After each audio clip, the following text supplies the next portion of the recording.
Hello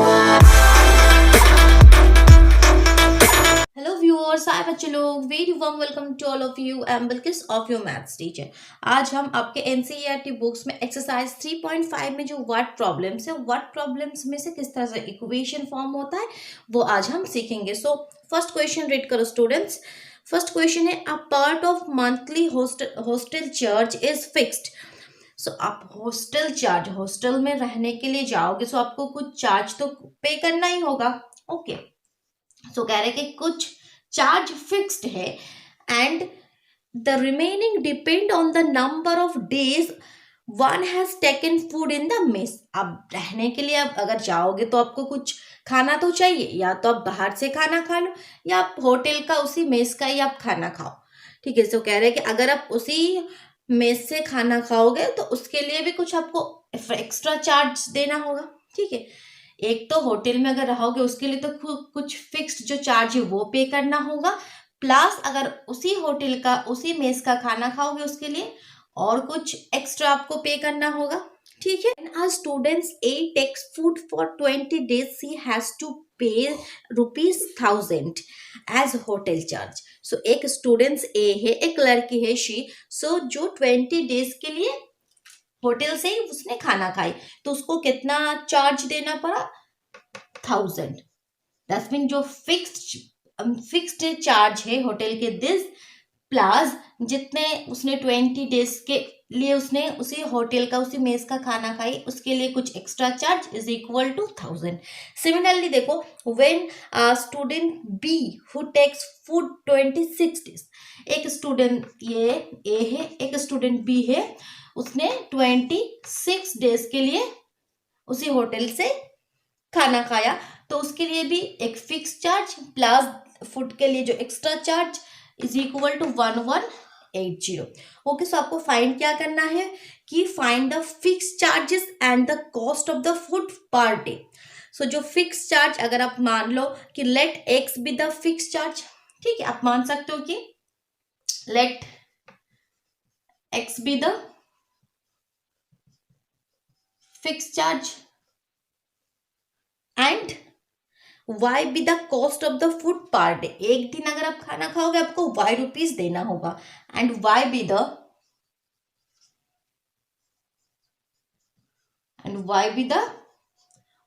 the cost of food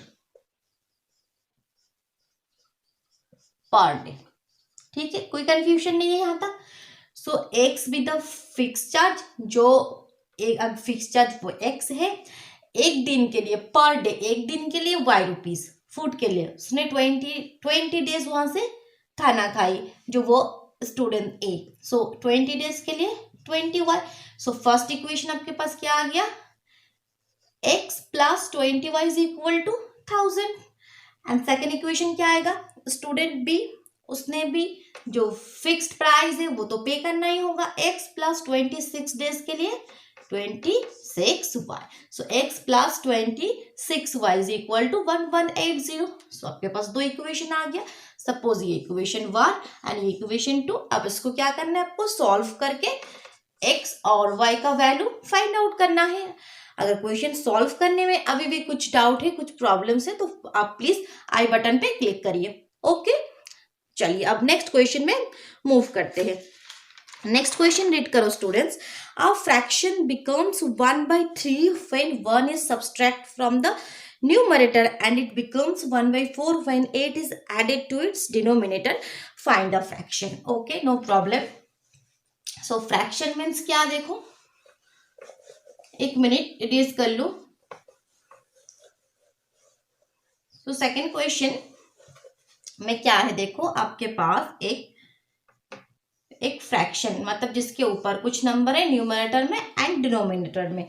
okay, अब fraction becomes 1/3। एक fraction, suppose उसको हमें मान लेना है x upon y. Let the fraction be x upon y. अब क्वेश्चन में कह रहे हैं कि अब fraction becomes 1/3 when 1 is subtracted from the numerator. Numerator में अगर आप 1 सब्सट्रैक्ट कर दोगे तो वो किस में चेंज हो जाएगा? 1/3। So that means first equation आपके पास क्या है? x minus one upon y is equal to 1/3। 3। ये आपका फर्स्ट इक्वेशन है। एंड सेकेंड इक्वेशन क्या है, it become 1/4 when 8 is added to its denominator. Okay, denominator में, न्यूमरेटर में कुछ नहीं हो रहा है। यहाँ पे अगर आप 8 ऐड कर दोगे तो वो 1/4 में चेंज हो जाएगा। ये आपका सेकेंड कंडीशन है। तो find the fraction, that means x and y का वैल्यू आपको फाइंड आउट करना है। तो सबसे पहले इसको थोड़ा सिंप्लीफाई करना है। सिंप्लीफाई करने के लिए क्या करना होगा, आपको क्रॉस मल्टीप्लिकेशन करना होगा। दैट मीन्स 3 से 3x minus 3 is equal to y। That means 3x minus y is equal to 3। ये आपका इक्वेशन फर्स्ट हो गया। इसमें भी क्रॉस मल्टीप्लिकेशन करो। 4x is equal to y plus 8। That means 4x minus y is equal to 8। ये आपके पास second equation आ गया। आप इसको किसी भी मेथड यूज करके आप सॉल्व करो, substitution method, elimination method, cross multiplication method, x and y का वैल्यू फाइंड आउट करो। सो एक्स अपॉन वाई हो जाएगा आपका fraction. Okay students, no doubt, very good. Next question में मूव करो, जो आपका थर्ड क्वेश्चन है। Yash scored 40 marks in a test. ठीक है, एक स्टूडेंट है यश, जिसने टेस्ट में कितना नंबर मिला, 40।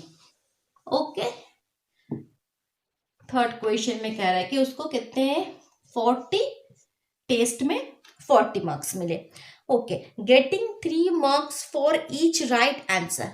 एंड जितने भी उसने सही आंसर दिया उसके लिए, एक सही आंसर के लिए उसको 3 मार्क्स मिला। सपोज अगर उसने एक्स क्वेश्चन का सही आंसर दिया, late the number of right answer, अगर एक्स क्वेश्चन का सही आंसर दिया तो उसको एक्स क्वेश्चन के लिए, एक के लिए 3 मार्क्स, तो एक्स के लिए 3x मार्क्स उसको मिल गया। And losing 1 mark for each wrong answer. अगर गलत भी जवाब हो गया किसी क्वेश्चन का तो उसके लिए 1 मार्क का क्या हो गया, कटौती हो गया, 1 मार्क कट कर लिया। इन जनरल हमारे जो एग्जाम सिस्टम में ये नहीं होता है, रॉन्ग क्वेश्चन के लिए कोई नंबर कट नहीं होता है, बट ज्यादातर कॉम्पिटिटिव एग्जाम में आप रॉन्ग क्वेश्चन का अगर रॉन्ग आंसर दोगे उसके लिए नंबर आपका कट हो जाएगा। तो उसी तरह अगर उसने सपोज y, अगर उसने y क्वेश्चन का गलत आंसर दे दिया तो एक के लिए 1 मार्क, तो y के लिए y मार्क्स का कटौती हो जाएगा। तो उसको एक्चुअली नंबर कितना मिलेगा, उसको तो अगर उसको 3x नंबर मिला था, अब y नंबर उसमें से कट हो गया। 3x उसको मिला था बट रॉन्ग आंसर देने की वजह से y नंबर कट हो गया, तो उसको एक्चुअली नंबर मिला 40। ओके, सो इसको अगर लिखोगे अच्छे से, सो पहले आपको क्या लिखना है, let the number of right answer, let the number of right answer be x and wrong answer be y। Okay, right answer का जो नंबर है वो x है एंड रॉन्ग आंसर का जो नंबर है y है। तो फर्स्ट इक्वेशन क्या बन जाएगा, एक सही आंसर के लिए 3 मार्क्स, तो x क्वेश्चन का सही जवाब दिया तो 3x मार्क्स, बस y क्वेश्चन का गलत जवाब भी दिया, रॉन्ग आंसर दिया, उसके लिए y मार्क्स का कटौती हो गया। दैट मीन्स उसको 40 नंबर मिला। ये आपका फर्स्ट इक्वेशन है। सेकंड इक्वेशन क्या है, देखो, had 4 marks been awarded for each correct answer. अगर सही जवाब देने से 4 मार्क्स मिलता, एक सही जवाब देने से, तो x क्वेश्चन का सही जवाब दिया तो 4x मार्क्स उसको मिल गया। But 2 marks been deducted for each wrong answer, गलत जवाब देने से 2 नंबर का कटौती हो गया। सो y क्वेश्चन का गलत जवाब दिया तो 2y कट कर लिया, 4x मिला था 2y कट कर लिया। सो एक्चुअली उसको मिला क्या नंबर, 50। ओके, देखो लिखा है कि then Yash would have scored 50 marks. Okay, so question में क्या फाइंड आउट करना है, how many question were there in a test. Test में टोटल क्वेश्चंस कितने थे, क्वेश्चंस कितने थे। तो यहाँ से इस इक्वेशन को अगर सॉल्व करोगे, x और y का वैल्यू फाइंड आउट करोगे।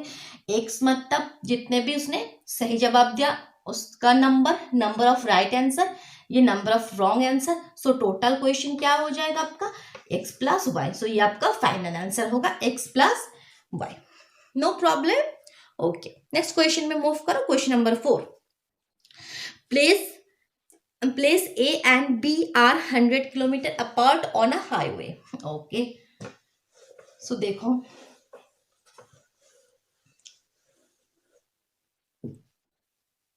क्वेश्चन नंबर 4 में कह रहे हैं कि एक यहाँ पे प्लेस है ए और एक यहाँ पे प्लेस है बी।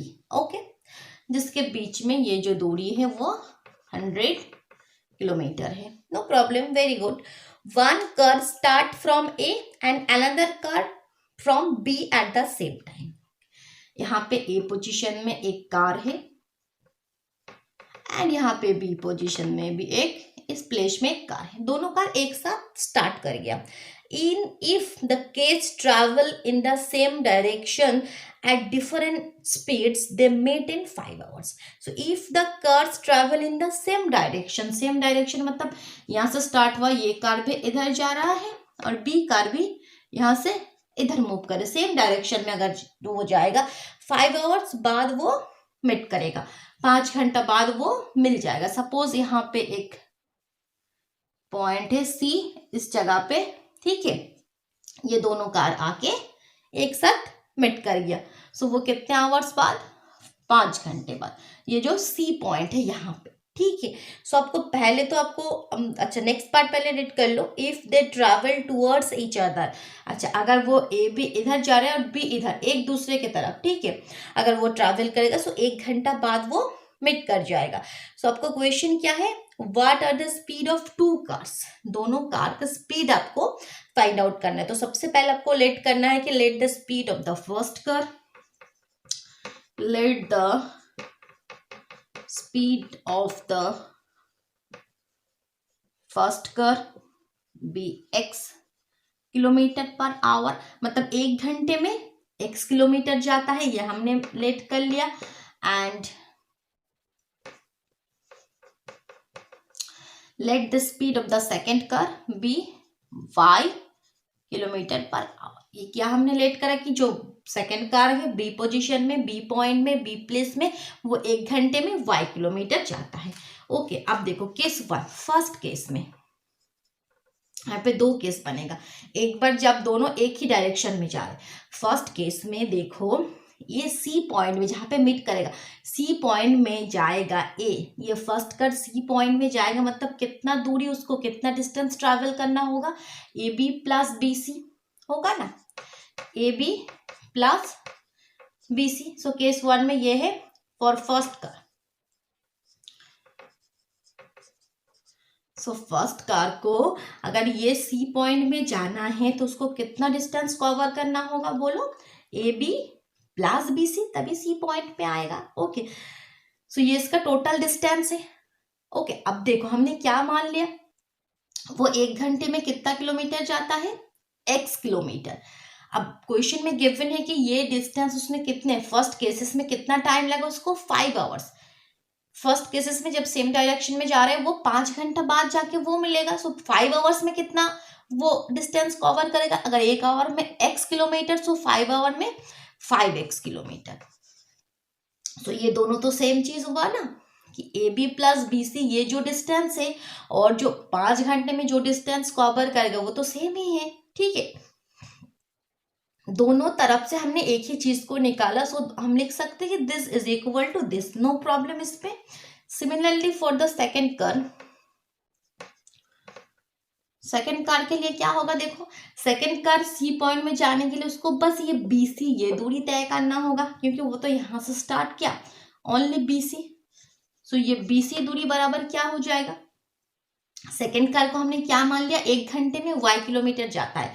सो ये जाने में उसका 5 आवर टाइम लगा, तो 5 घंटे में कितना दूरी हो जाएगा, 5y। सो ये डिस्टेंस और ये डिस्टेंस सेम हो गया, ठीक है।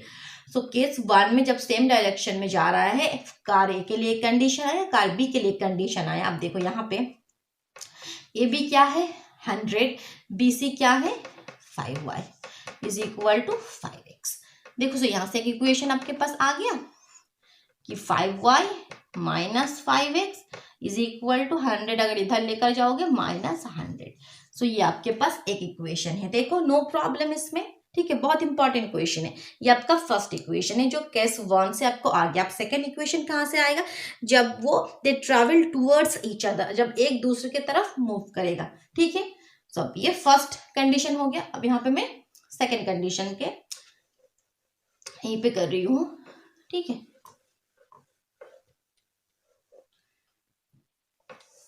अब केस 2 क्या होगा देखो, अब क्या कर रहा है, यहाँ पे नहीं, अब ये वाला पार्ट हटा दो, ये पॉइंट आपका बी है, अब ए इधर जा रहा है, बी इधर आ रहा है। सो अब क्या होगा, they met in 1 hour. Suppose C point पे, यहाँ पे मान लो एक सी पॉइंट है, 1 घंटा, 1 आवर बाद ये सी पॉइंट पे मीट कर जाएगा।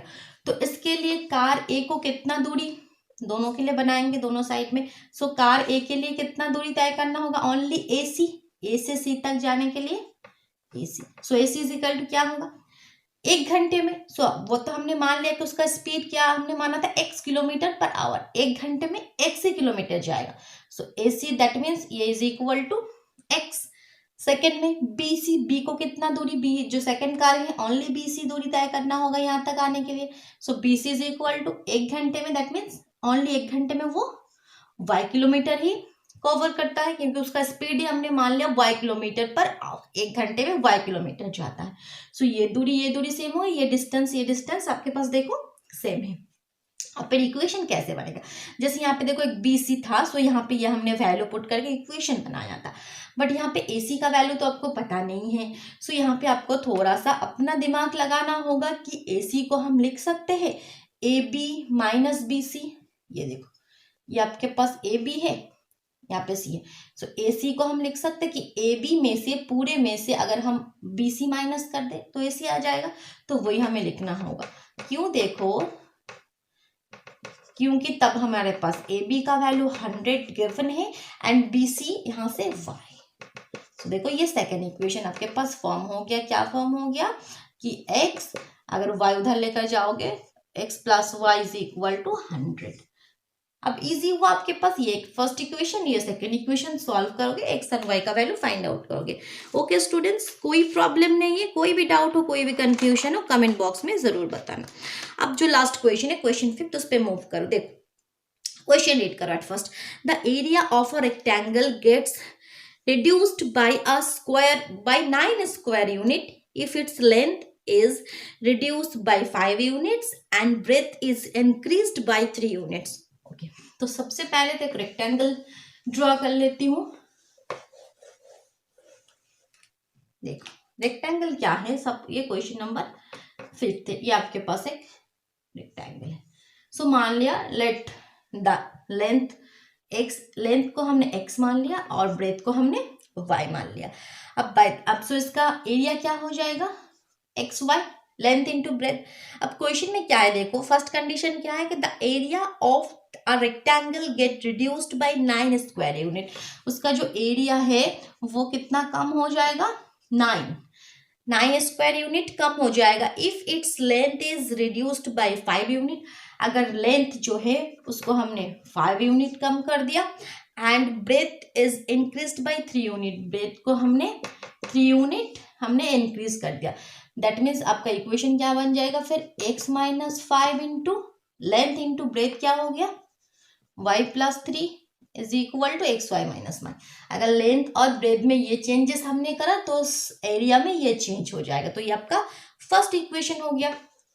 तो इसको आप थोड़ा सा सिंप्लीफाई करने के लिए आपको क्या करना होगा, देखो ये थोड़ा हटा के लिखो, is equal to x y minus 9।